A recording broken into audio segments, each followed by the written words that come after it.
Cara Allah menutupi sifat kewalianmu terhadapnya dengan berbagai macam bentuk. Terkadang ditutupi dengan pekerjaanmu sebagai pedagang, petani, pejabat, dan lain sebagainya. Bahkan ada kekasih Allah itu ditutupi Allah lewat perilaku-perilaku yang sifatnya ikut digedingi banyak orang.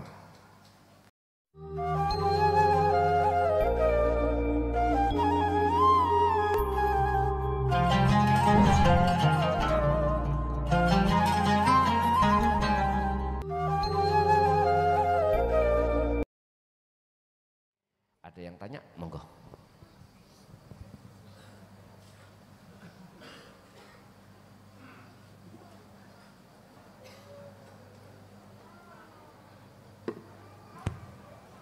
Assalamualaikum warahmatullahi wabarakatuh.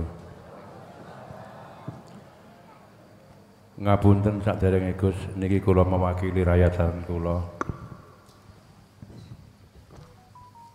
Rakyatan kula matur kalih kula antara jam 3 malam mengalami alam bawah sadar. Yang pertama, alam bawah sadar niku nyawanipun badhe dipundhut, Gus. Jadi rakyatan kula niku menyerepi rohnya itu sudah diangkat ke atas. Langsung dikembalikan malih ke jasadnya. Kemudian yang kedua juga diambil lagi rohnya itu juga mengetahui rakyatan kula niku wau. Tapi ingkang kedua niku medal kados wonten cahayanipun. Niku pertanyaan kula mewakili rakyatan kula niku napa Gus artosipun? Mekaten. Assalamualaikum warahmatullahi wabarakatuh. Waalaikumsalam warahmatullahi. Berbagai cara Allah menyadarkan hambanya dengan kejadian-kejadian yang kita tidak paham,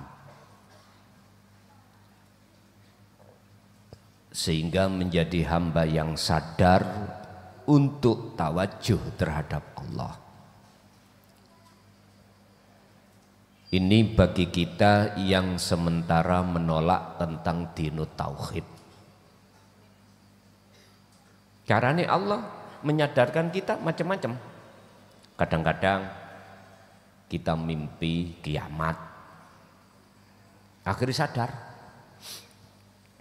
Tapi jikalau sang pelaku itu sudah awalnya sebelumnya itu sudah yastami'unal qaula, ketika mendengarkan dinut tauhid itu hatinya itu sudah beriman, fayattabi'una ahsanahu, selanjutnya dia melakukan bentuk falyakmal amalan solihan, yaitu khalwat atau dzikir, terus diterjadikan seperti itu. Ini kejadian yang bagaimana? Bapak Ibu hadirin rahimakumullah. Nek awal tadi saya menjawab cara Allah menyadarkan. Berhubung ini sudah sadar, yang kedua itulah proses seseorang untuk meniadakan perkara yang dianggap ada. Saya ulang, itulah proses meniadakan sesuatu yang dianggap ada. Apa? Kita awalnya itu menganggap kalau selain Allah itu ada. Karena adanya diadakan oleh yang ada. Sehingga dengan bentuk proses Allah menarik ruhaniyah seseorang itu sehingga naik terus dikembalikan. Itu sebetulnya adalah perjalanan Anda, bisa saya katakan proses peniadaan perkara yang kita anggap ada supaya tidak ada. Supaya bisa sampai pada yang ada yang sebenarnya al-haq.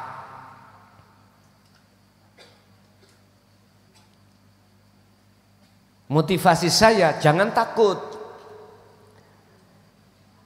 Dengan cara Allah memproses sampean langsung diketahukan hal yang seperti itu, jangan takut.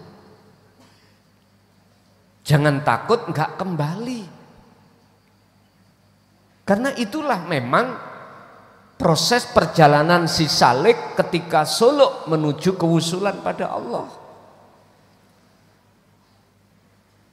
Satu pertanyaan lagi, bagaimana ketika proses ini terjadi belum sampai ke akad terus saya nggak bisa kembali alias mati, bagaimana selanjutnya?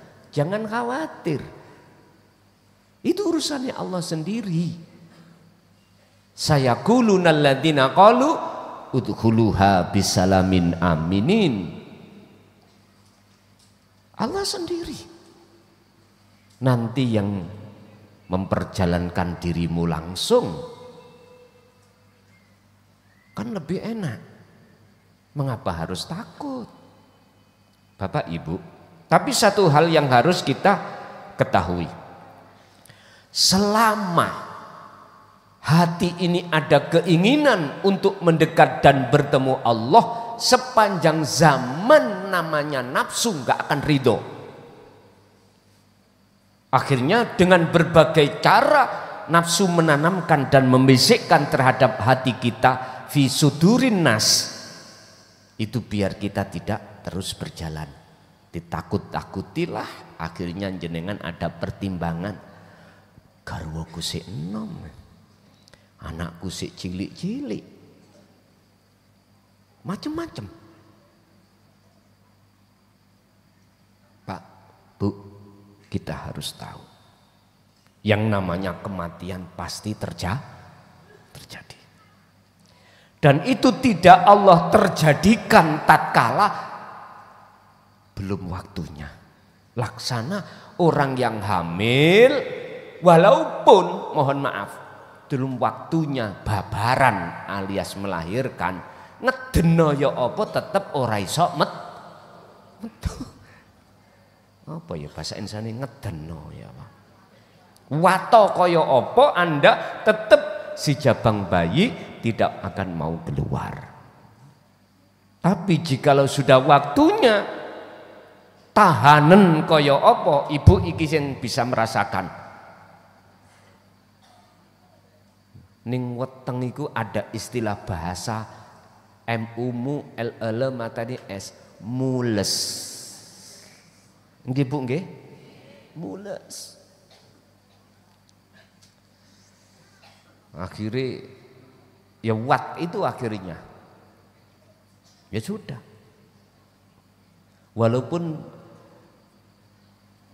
dihadapkan kejadian apapun, pesan saya cuman satu, jangan pernah takut. Sekalipun di depanmu dihalang-halangi oleh nafsu dengan bentuk ditakut-takuti, nggak kembali alias mati.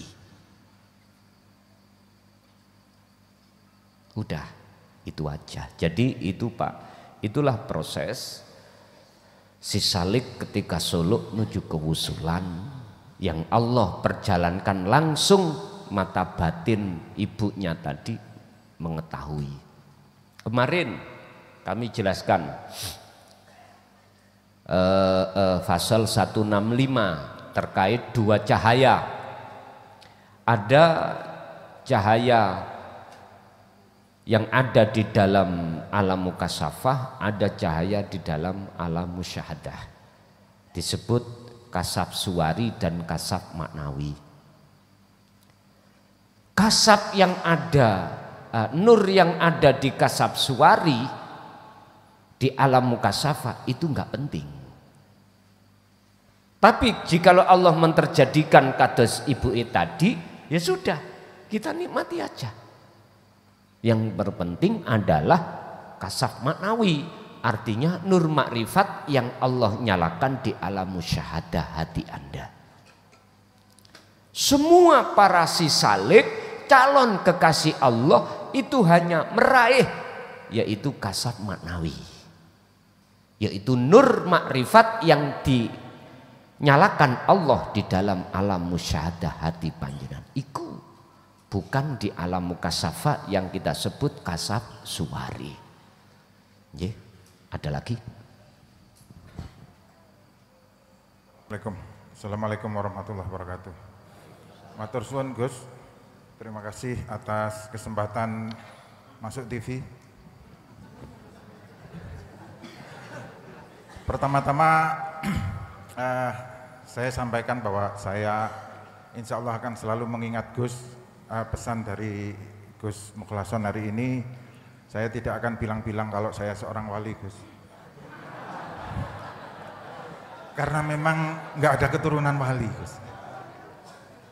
Baik, pertanyaan sesungguhnya nih Gus, saya itu insya Allah termasuk jamaah baru, pengikut baru, mungkin baru sekitar 5 tahun, bandingkan dengan teman-teman ada yang sudah puluhan tahun.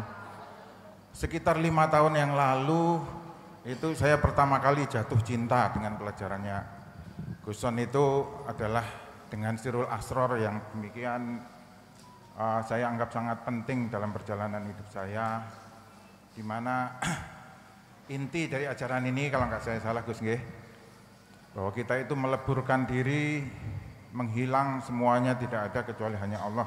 Kita lebur dalam keahadan Allah, di mana zikir ini benar-benar tidak ada kata-katanya, tidak ada apa-apanya sama sekali, benar-benar kosong. Yang barangkali akan saya tanyakan kepada Gus, pelajaran yang saya anggap demikian penting dan indah ini, kenapa di tempat lain itu saya tanya tidak ada yang mengenal ini? Saya pernah mengikuti sebuah halakoh gitu, sebuah kelompok yang menamakan diri Sirul Asror, tapi juga tidak mengenal zikir yang seperti ini, Gus. Bahkan ini saya datang bersama adik saya yang seorang pengikut sebuah tarekat yang didirikan juga oleh Syekh Abdul Qadir Jilani, yang kalau nggak salah Gus, mohon dikoreksi kalau salah, Gus Mukhlason pernah bilang bahwa Sirul Asror ini salah satu yang menyebarkan, mengajarkan itu adalah Syekh Abdul Qadir Jilani. Tapi kenapa di tarekat yang didirikan oleh Syekh Abdul Qadir Jilani sendiri, yang saya tanya kepada beliau itu, zikirnya tertingginya ya sir sama jahar. Umumnya yang saya kenal atau mungkin saya yang gaulnya kurang luas Gus, itu masih zikir yang paling tinggi itu ya Afdhalu Zikri Fa'lam annahu la ilaha illallah itu. Nah, dan kemudian yang kedua Gus, bagaimana ini caranya meletakkan di hati kita sosok Nabi Isa sebagaimana yang tadi Gus jelaskan. Terima kasih sekali dan semoga Gus Mukhlason beserta keluarga dan para jemaah di sini senantiasa dibanjiri oleh rahmat dan barokah Allah Subhanahu wa taala. Assalamualaikum warahmatullahi wabarakatuh. Waalaikumsalam warahmatullahi wabarakatuh. Sangat menarik. Inilah kami akan menjawab mengapa zikir Sirul Asr itu bahkan di dalam salah satu thariqah yang terkenal yang dibawa oleh beliau Syekh Abdul Qadir Jilani enggak menjelaskan tentang itu. Kita tahu pengertian tentang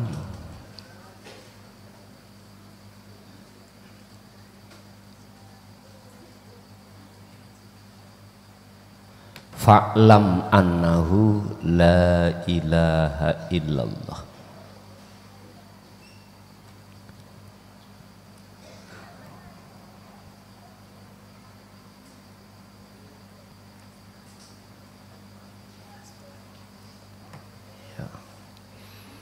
Sebelum kita masuk kalimah la ilaha illallah, mengapa di situ ada fa'lam?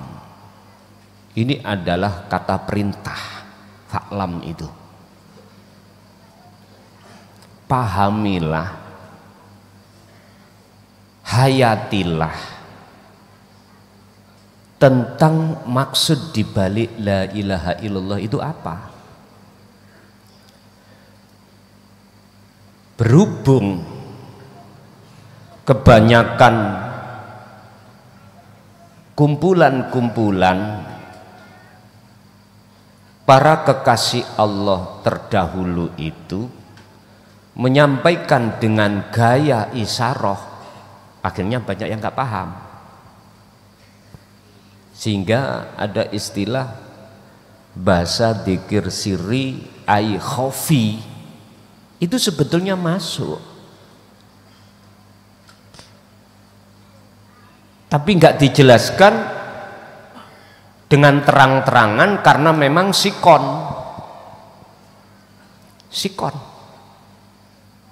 Sebetulnya ada penjelasan-penjelasan, bahkan disindir dalam satu kitab Sirul Asrar, itu karangan Syekh Abdul Qadir, ada, cuman nggak dijelaskan tahapan Sirul Asrar itu gini-gini, enggak.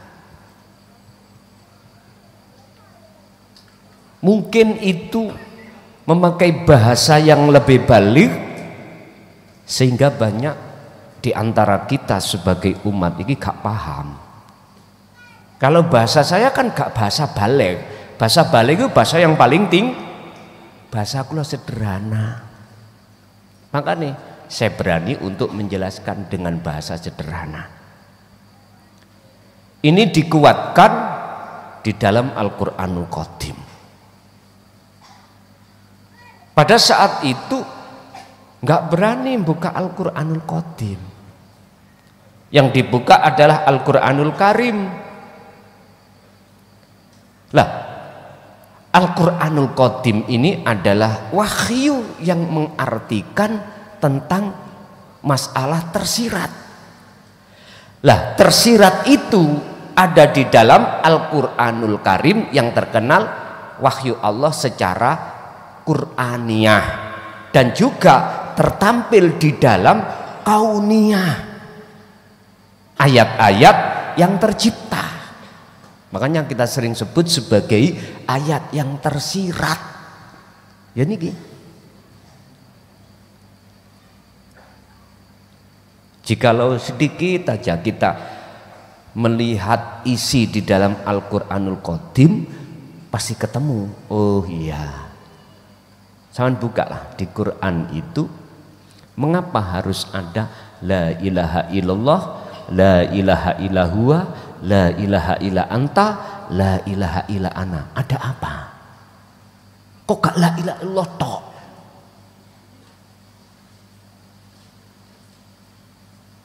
Fa'lam ngertiyono sira, pahamono sira, hayatilah tentang la ilaha illallah. Fa'lam ngertiyo sira annahu sak temene dzikir, rupane dzikir la ilaha illallah, ngertenono. Ada apa di dalam la ilaha illallah maksudnya itu? Ini yang kebanyakan tidak dijabarkan. Fa'lam annahu, lah ngoten ta? Ini kalimat perintah, Pak.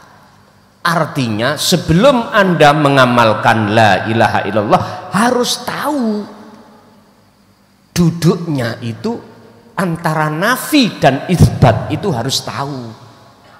Kalau kita melakukan sebelumnya belum mengerti tentang nafi isbat di dalam la ilaha illallah, nggih nyuwun sewu, cara ibarate kula demo, tuas demo, presiden gak mutus-mutusno. Wah, sing demo arek kerucil-kerucil, gak tak dengar. Beda dengan panjenengan masuk ke istana langsung ketemu sendiri, padahal bilang, Pak Presiden, iya ono apa? Saya minta kalau ini cocok tambah lembaga satu yang disebut menteri kanggo ngurusi rondo-rondo. Maksudnya apa? Kita tampung sing rondo tua, kita bikinkan rumah, kita cukupi, karena beliau itu sudah mendekati kematian, biar ibadah semua. Lah bagus toh Pak? Bagus. Sing rondo-rondo nom lah. Ya digolekno Cak. Dudo-dudo lah ngoten toh. Cegak nganggur loh. Loh. Niki usulan jenengan, karena jenengan orang dekat Pak Presiden, pasti didengar.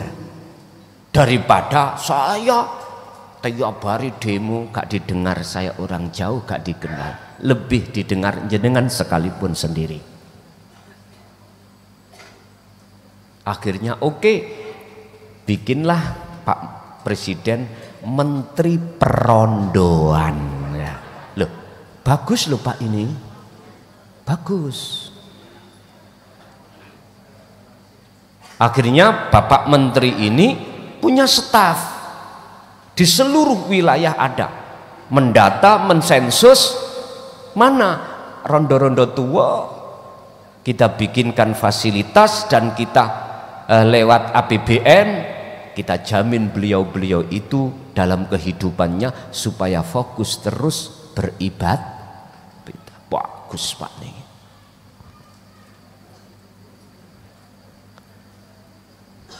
Bagus sekali. Bon, ikut contoh mawon.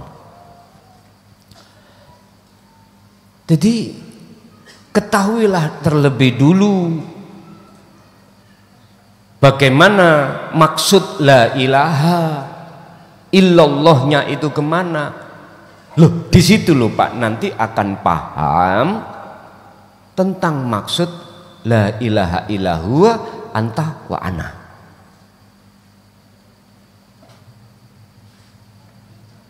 Saya ulang, dzikir sirul asrar itu, mengapa banyak yang tidak mengerti, padahal itu sebetulnya sudah dikinayahkan di dalam thariqah-thariqah yang disebut dzikir khafi. Di dalam siri ada khafi, ada pembahasan lagi wukuf qalbi, sebetulnya di situ. Berhubung gak dijelentrehkan tentang faklamnya, pengajarannya, yang jenengan tuas dzikir mawon, tuas dzikir. Padahal awaludin ma'rifatullah. Lah disinilah Pak, ketimpangan yang ada di tengah-tengah umat Islam terkait masalah tahapan dzikir ini terjadi dikarenakan memang jarang, bahkan mungkin tidak mau menjelaskan tentang hal ini. Bukan perkaranya ini akan membuka rahasia kewalian, enggak, ini sebatas ilmu, enggak ada masalah Pak. Ilmu untuk menuju kewalian Allah harus, kalau menurut saya, dibahas. Sebab gini, kalau toh ilmu ini tidak boleh disampaikan di tengah umum, hanya boleh disampaikan di tengah khusus, bahasa saya ngapain yang sudah paham kok ya dituduhke melih. Apa dituduhke melih Pak? Diberitahukan lagi. Mestinya itu beritahulah orang yang belum mengerti. Awalnya memang ada protes. Laksana kita waktu dulu belum mengerti tentang masalah ilmu porogapit yang sekarang disebut ilmu matematika. Dulunya sampai awal-awal pusing, pacaran opo, Apalagi kalau dihadapkan ilmu bahasa Arab, bahasa Inggris, wis mau awalnya. Tapi berhubung Anda tidak berputus asa belajar dan belajar terus, akhirnya kebuka, Pak. Yang tadinya hati itu terasa nggak enak, sekarang malah penak. Bahkan kalau tidak ada pengajaran tentang bahasa Inggris, bahasa Arab, terasa terasa layu, sepi, nggak enak. Seperti itulah. Makanya konsep dari orang mengerti, asalnya tidak mengerti, olehnya mengerti, mendengarkan ilmunya. Konsep dari arah sinilah kami jadikan sebagai rumus saya untuk berani mengatakan tentang masalah dinut tauhid di tengah-tengah umum. Urusan ini banyak yang memprotes, gak boleh disampaikan di tengah umum. Monggo, itu hak Anda, itu konsep Anda, silakan. Hanya disampaikan di tengah-tengah golongan yang sama-sama beriman, monggo, itu konsep Anda yang tujuannya memperkokoh iman dan tauhidnya, monggo. Tapi kalau saya konsep lain, ya sudah, urusan saya. Aku gak ngurus urusanmu, aku mohon jangan ngurus urusanku. Wis dilakokno dalane dhewe-dhewe, sing penting ayo dinikmati. Wis ngoten mawon. Lah disitulah Pak, nanti akan terjadi proses secara hakikat turunnya Nabi Isa dalam hati Anda. Aku nggak bicara turunnya Nabi Isa secara syariah, saya bicara turunnya Nabi Isa secara hakikat. Di dalam kitab Hikam niki disebut warid. Nabi Isa disebut warid. Siapa warid? Adalah malaikat Gusti Allah yang diturunkan di dalam bumi hati Anda untuk mengusir penjajahnya hati, yaitu disebut hawa nafsu. Allah akan menurunkan waridnya dalam hati seseorang yang Allah kehendaki, dikarenakan secara keilmuan, dikarenakan jenengan ini selalu menjaga daimat zikri, menjaga kelanggengane zikir. Bahasa Jawa, menjaga sholat daim. Begitulah. Lanjut.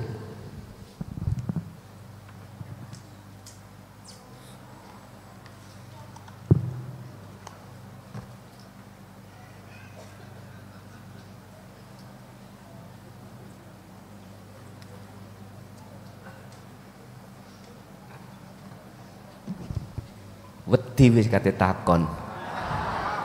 Amang gak oleh buka kualian ya. Assalamualaikum warahmatullahi wabarakatuh. Waalaikumsalam warahmatullahi wabarakatuh. Izin bertanya Gus, nami kula Jainun. Sebelum tertanya saya sampaikan, saya cerita sebentar. Saya awalnya mengalami kecelakaan dan di situ saya dinyatakan meninggal. Dengan catatan dilihat detik jantungnya sudah tidak ada. Waktu itu saya merasakan sudah di alam sana.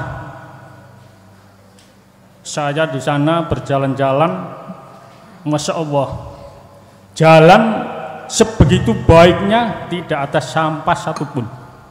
Rumah begitu baiknya, putih semua.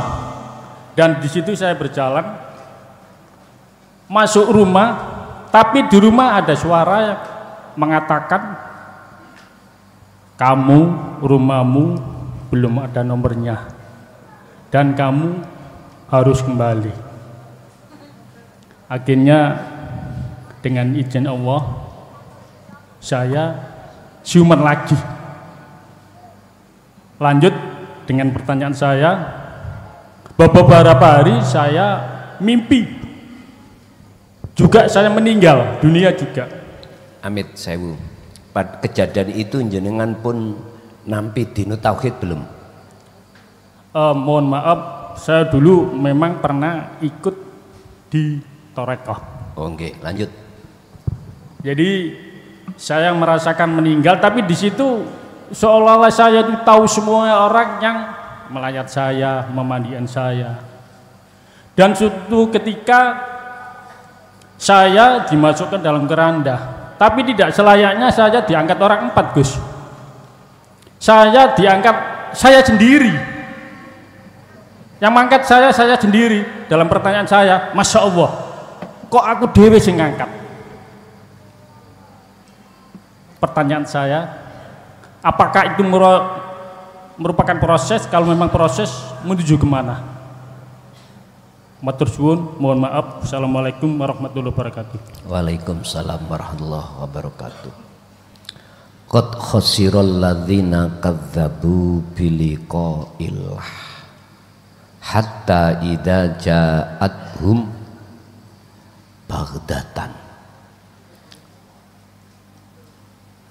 Sungguh sengsara bagi orang-orang saat di dunia mendustai tentang pertemuan terhadap Allah.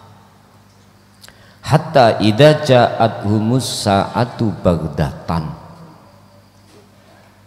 Hal itu akan beliau sadari ketika saat datangnya satu masa yang ditetapkan Allah disebut baghdatan. Baghdatan ini kalau diartikan ulama syariah itu kiamat. Baghdatan kalau diartikan ulama akhirat itu adalah kematian. Sungguh sengsara bagi orang-orang saat di dunia tidak percaya adanya pertemuan terhadap Allah dikarenakan hatinya selalu ingin bertemu terhadap hubbus syahwah. Namun dia akan sadar kebenaran itu tatkala kematian itu datang. Udah nggak ada kesempatan. Bagaimana keadaan rohaniyah ini? Dijawab oleh Allah di dalam surah Al-Baqarah 157, walladzina kafaru awliya'uhumut taghut yukhrijunahum minan nuri ilal zulumat. Oleh sebab dia itu waktu ada di dunia menjadikan selain Allah sebagai pertolongannya, yaitu disebut at-taghut, maka Allah meletakkan tempat keadaan yang gelap gulita. Sirruh ini. Tadi mengapa saya bertanya terhadap jenengan kejadian itu sebelum atau sesudah jenengan ini menerima dinut tauhid? Itu semata-mata untuk menjawab saya itu biar enggak salah. Sebab di situ golongan manusia ada mukminun, ada golongan musyrikun atau kafirun. Mukminun adalah golongan yang hati sudah kebuka. Kafirun, musyrikun golongan hati yang tertutup. Ini terlepas dari bicara tentang agama. Semua agama. Misalkan di Indonesia ada 5. Islam, Nasrani, Hindu, Buddha, Konghucu. Ini terlepas dari agama saya bicara. Seluruh agama. Hati manusia terkelompok menjadi 2. Ada hati yang tertutup terhadap Allah, ada yang hati terbuka terhadap yang esa. Maksud Allah adalah yang esa.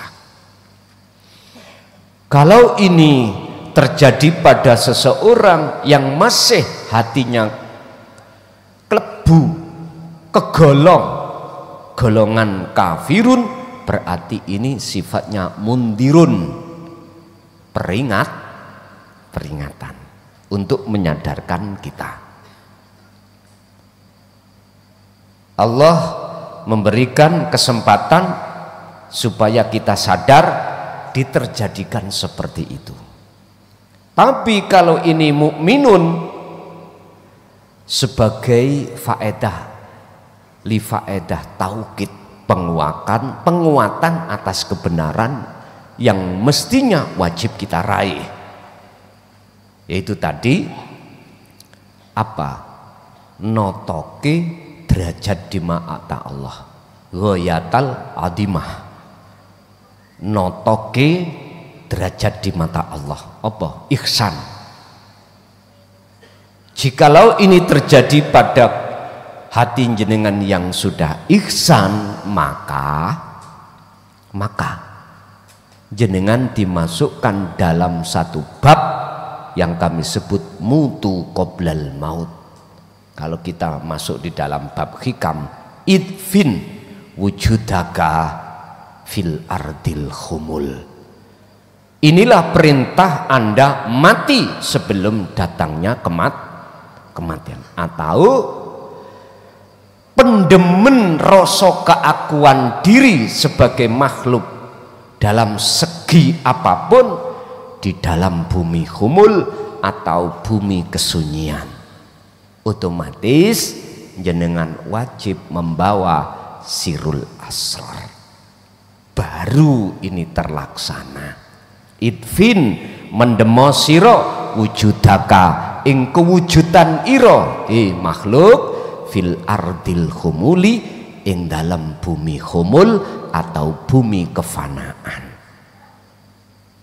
Dalam hikam memang bahasanya sanepan, makanya butuh sarah. Sarah pun juga masih mengandung serempetan. Nah, ini memang sengaja kami akan mensarah hikam ini dengan bahasa yang tidak pakai sanepan. Urusan nanti diterima atau tidak diterima oleh umat dudu urusanku, bukan.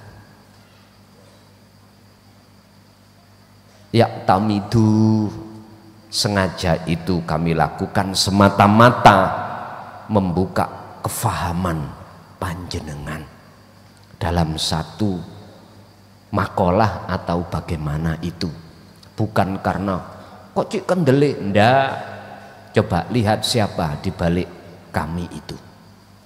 Itulah yang sebetulnya yang memberikan pendidikan terhadap kita. Jadi Pak, memang itulah proses jenengan untuk dikuatkan oleh Allah supaya memperhatikan tentang masalah uzlah atau khalwat, atau bisa disebut sebagai meditasi atau suluk. Tentunya suluk akan bisa sampai pada ujung di makom jam'i yang kita sebut wusul, itu tidak terlepas dari zikir sirul asrar. Sebab jalan untuk sampai la ilaha illa ana, ihsan atau makrifat, itu jalannya dari anta. Sementara anta di situ menjelaskan dan mengartikan di dalam zikir sirul asrar. Begitulah sekilas info. Mungkin Ibu ganti Bapak wis telong, sekarang Ibu barangkali ada, monggo.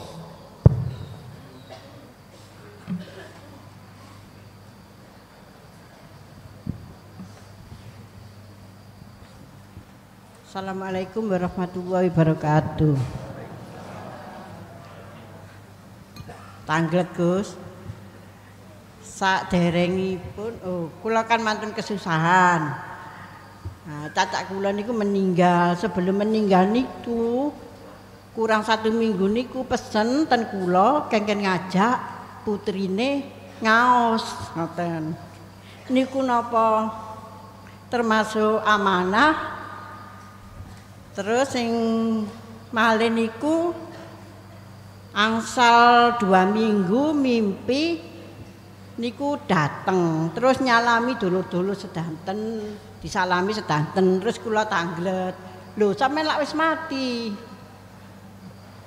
Terus saya sanjange mboten Gus. Mboten, kula mboten dereng mati ngoten. Lho, sampeyan wis mati, nduk kono kaya apa? Kula sanjang ngoten. Sami mawon terus ngoten Gus. Niku. Terus sing kedua niku Gus. Ngapunten Gus, kula tiap salat niku kadang-kadang moro-moro niku wajahe jenengan niku ketok ngoten lho.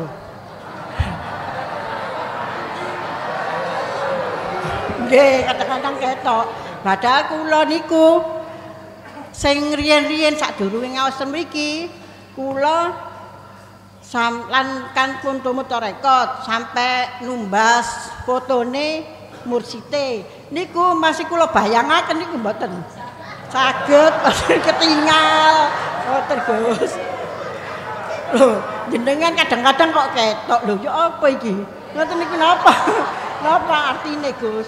Ngapunten Gus, padahal kula niki mboten nate nonton video jenengan niku suwe-suwe niku mboten nate. Paling ngrungokaken suarane tok. Ngoten Gus sanggit kula. Nggih suwun. Assalamualaikum warahmatullahi wabarakatuh. Waalaikumsalam warahmatullahi wabarakatuh. Barang siapa saat di dunia hatinya sudah tidak buta pada Allah, maka di akhirat pun juga begitu. Berarti sama. Sebaliknya barang siapa saat di dunia hatinya masih buta pada Allah, di akhirat pun juga begitu, buta. Tergantung posisi kita di mana.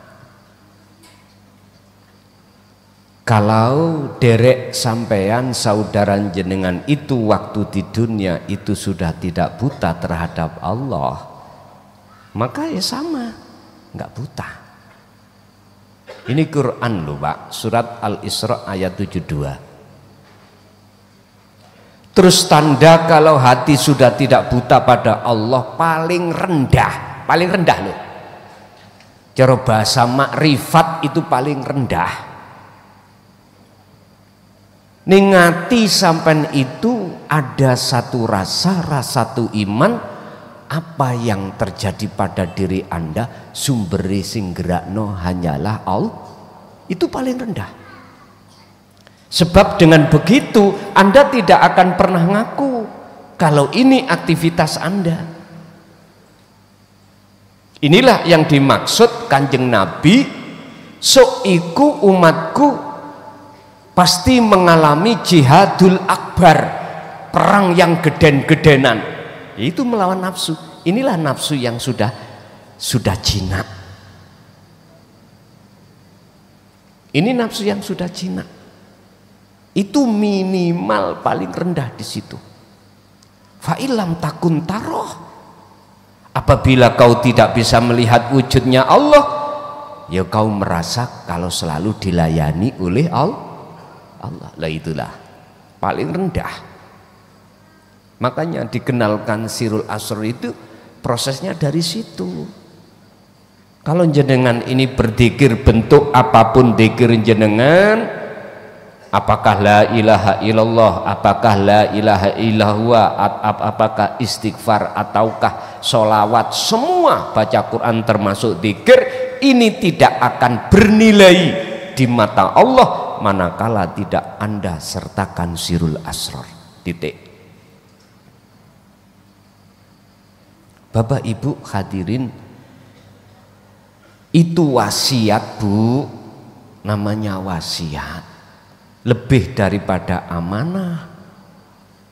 Dikatakan wasiat adalah sesuatu yang dipesankan pada orang lain ketika detik-detik yang memesankan itu orangnya mau meninggal. Dan ini harus jenengan jalankan karena ini wasiat yang sifatnya itu tidak bertentangan dengan agama. Nggih, saya menjalankan. Berikutnya kalau nek sholat kok ketok sampean. Itulah cara nafsu, Pak. Bu, itulah cara nafsu. Untuk mengalihkan pandangan jenengan biar tidak memandang Allah. Siapapun wajah yang dihadapkan, bahkan sampai tingkatan terhadap wajah Rasulullah pun, berbagai cara nafsu mengalihkan. Sederhana, ada dua kategori orang yang dikatakan sholatnya itu sudah benar atau belum benar. Itu tertuang di dalam surat Al-An'am ayat 79 yang sering saya sampaikan. Dan ini kisahnya Nabiullah Ibrahim.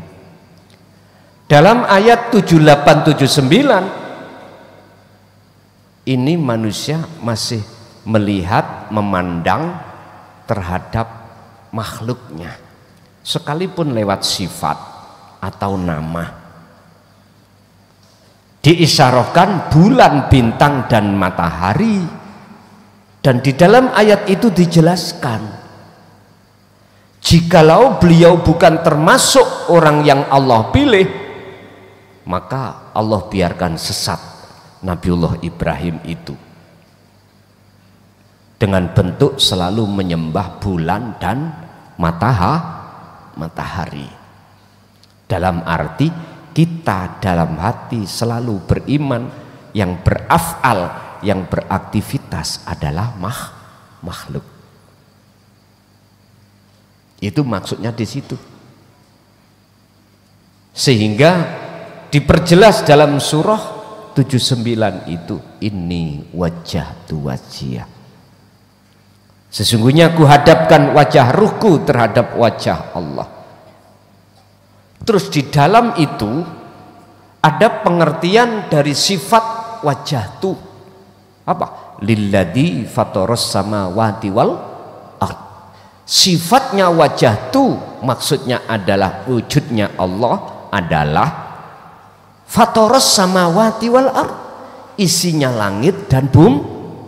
Ini yang kami sebut sebagai makhluk. Siapa di antara Anda betul-betul menghadapnya kepada wajah Allah, maka wama ana minal musyrikin. Salatnya sudah benar, nyembahnya sudah benar. Tapi barang siapa yang menghadapnya wajah selain daripada wajah itu yang berupa samawati wal ard, maka di dalam ayat, di dalam kalimat wa ma'ana, manafinya tidak ada, akhirnya menjadi wa ana minal musyrikin, dan saya masih tergolong orang yang menyekutukan Allah. Kembali kepada 7778. Beliau Nabi Ibrahim dikatakan masih menyembah bulan dan matahari. Tergantung kita mau di mana, monggo kerso. Tapi beda dengan ketika saat orang yang betul-betul dikatakan ini wajah tu, terus dia itu bisa masuk pada hidup dalam diri klason, boten melihat wajah klasoni. Beda. Sama toh, gak usah waktu sholat, waktu dep-depan ngeten iki lho. Ati sampean mandeng sapa?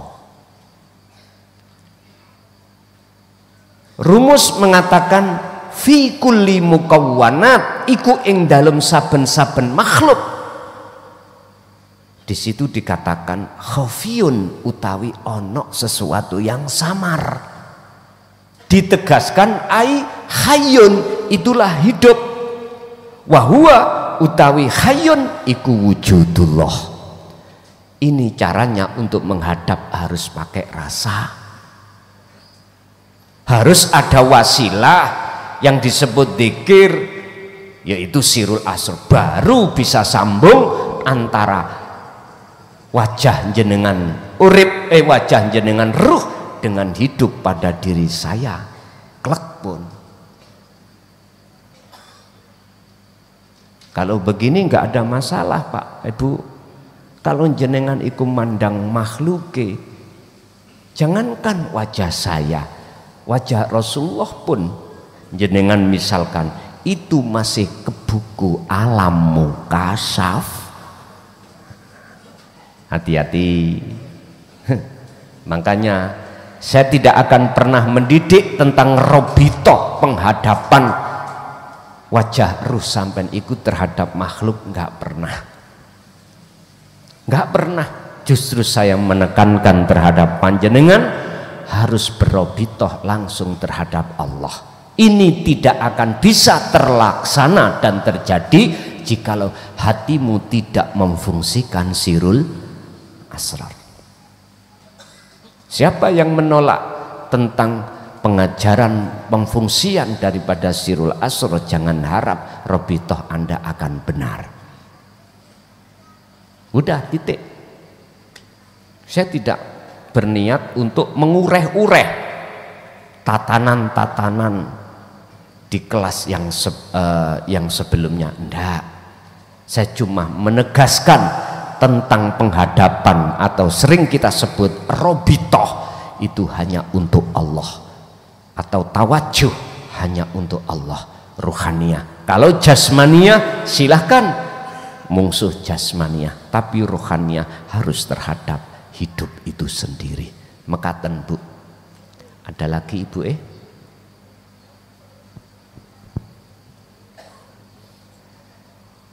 Kekasihku, apa yang kau risaukan?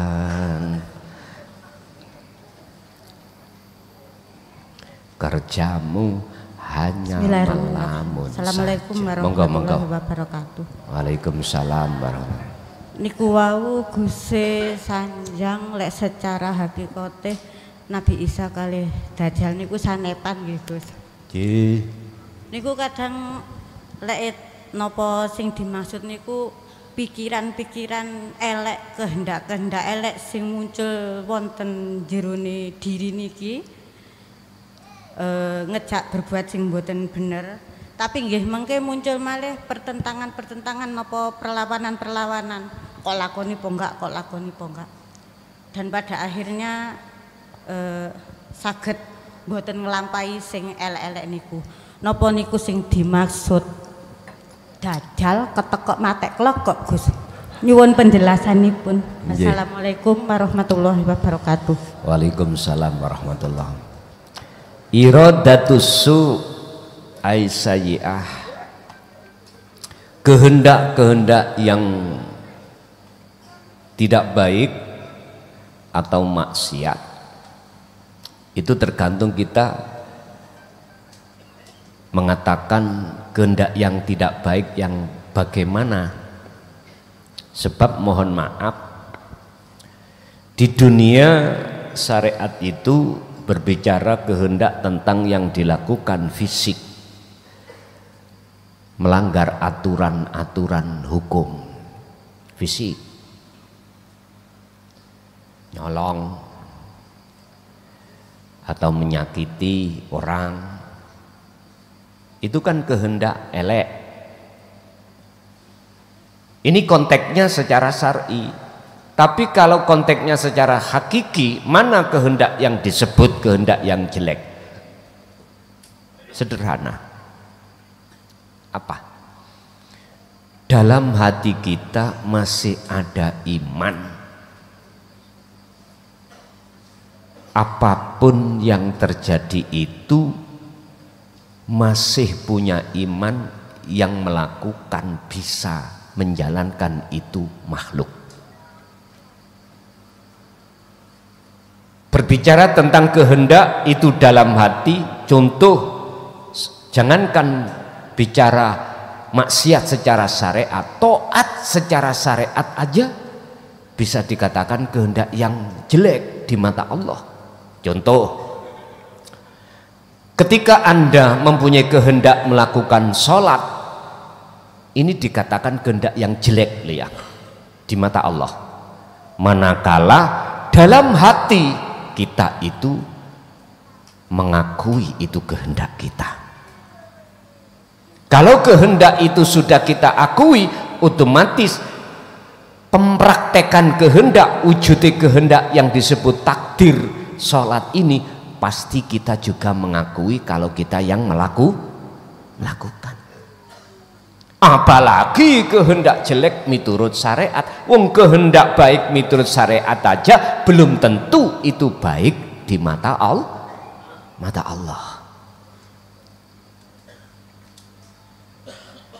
Bapak Ibu, kalau di situ ada pertentangan untuk tidak melakukan, apakah betul itu yang dikatakan Nabi Isa atau warid yang membisiki hati sampean untuk tidak melakukan?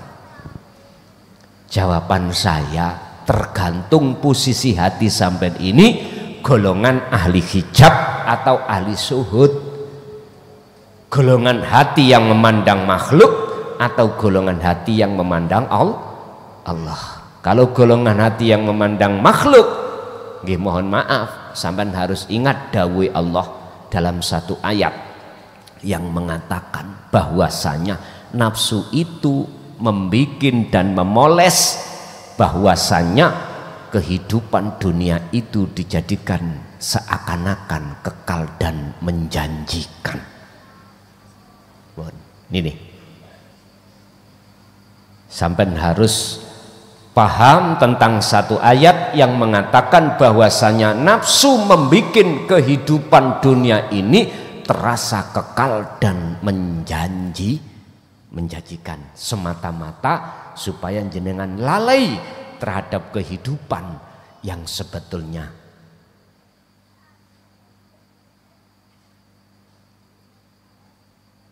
wa yastahibbunal hayatad dunya alal akhirah. Surat Ibrahim ayat 3. Disitulah,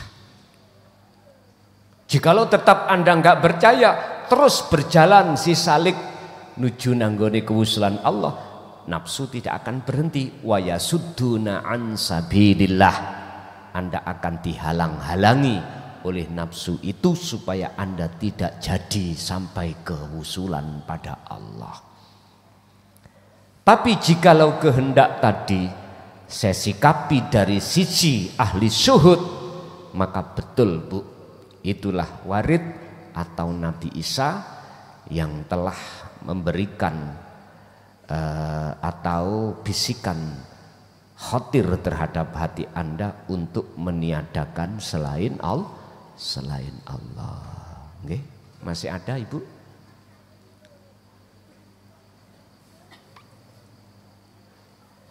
Cukup Ibu? Bapak masih ada? Cukup. Nggih. Al-Fatihah.